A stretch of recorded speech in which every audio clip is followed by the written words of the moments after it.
आप सभी को मेरा नमस्कार। आज नाग देवता की कहानी शुरू करते हैं। प्राचीन काल में एक सेठ जी के 7 पुत्र थे। सातों का विवाह हो चुका था।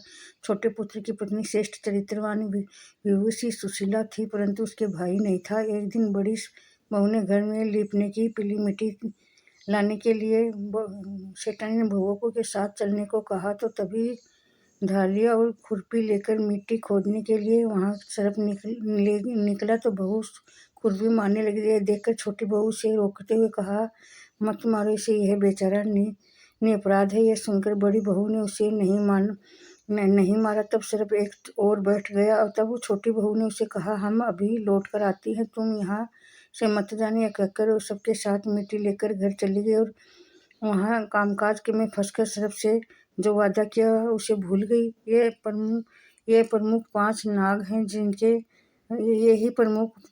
जिनको नाग पंचमी के रूप में मनाया जाता है। उसे दूसरे दिन वह बात याद आई, तब उसने सबको साथ लेकर वहां पहुंची और सबको उस स्थान पर बैठा देखकर बोली, सरप भैया नमस्कार। सरप ने कहा, तू भैया कह चुकी है, इसलिए मैं तुझे छोड़ देता हूँ। यह नहीं तो तू झूठी बात करने के कारण तुझे अभी ढस लेता था। वह बोली, भैया मुझसे भूल हो गई, इसकी क्षमा मांगती हूँ। तब सरप बोला, अच्छा तू आज मेरी बहन बन गई और मैं तेरा भाई बन गया, तुझे जो मांगना है मांग ले। वह बोली, भैया मेरा कोई नहीं है, अच्छा हुआ तू आज आप मेरा भाई बन गए। कुछ दिन व्यतीत होने पर वह सरप मनुष्य के रूप में रहकर उनके घर आया और बोला कि मेरी बहन को भेज दो।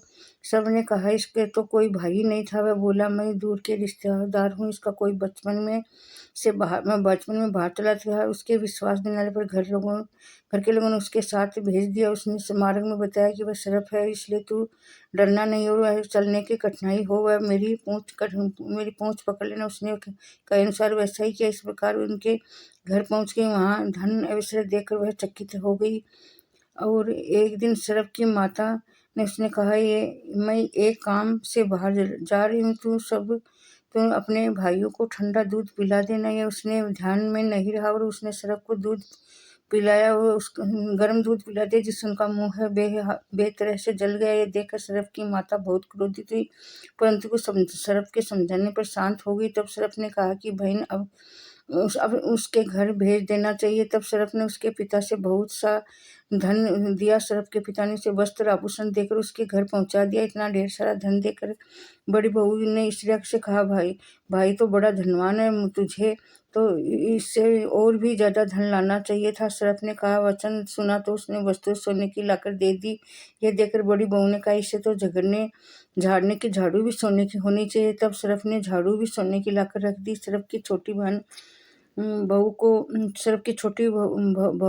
बहू को हीरा मणियों का एक अद्भुत हार दिया। सरप ने उसकी प्रशंसा देश की रानी से सुनी और वह राजा को बोली कि सेठ की बहू का हार यहाँ आना चाहिए। राजा ने मंत्री हुक्म दिया कि उसे वह हार लेकर शीघ्र उपस्थित हो। सेठ जी ने जाकर कहा कि महारानी जी छोटी बहू का हार मांग रही है, ये देखकर मुझे दे दो। सेठ जी ने डर के कारण छोटी बहू से हार मांग कर दे दिया। छोटी बहू को यह बात बहुत बुरी लगी। उसने अपने सरप भाई को याद किया। उसने पर प्रार्थना की, सरप भाई से रानी के हार छीन लिया है, तब मेरा हार रानी ने छीन लिया, तब वह हार उसके गले में आकर सरप बन जाए, तब वह मुझे लौटा देगी। तब हीरो का मणियों का हार सरप की ठीक वैसा ही किया। जैसे रानी ने हार पहना तो वह जैसे इस रानी के गले में पहना तो हार सरप बन गया। वह रानी रो पड़ी। यह देखकर राजा सेठ जी के पास जाकर खबर भेजी, छोटी बहू को तुरंत भेजो। सेठ जी डर गए कि राजा ने अब क्या करेगा। सो छोटी बहू के साथ लेकर उपस्थित हुए। राजा ने छोटी बहू से पूछा, तुमने ये जादू किया है, मैं तुझे दंड दूंगा।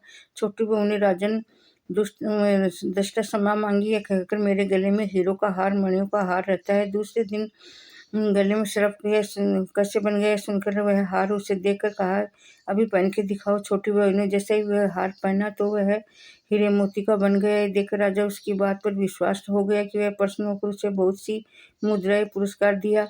उसने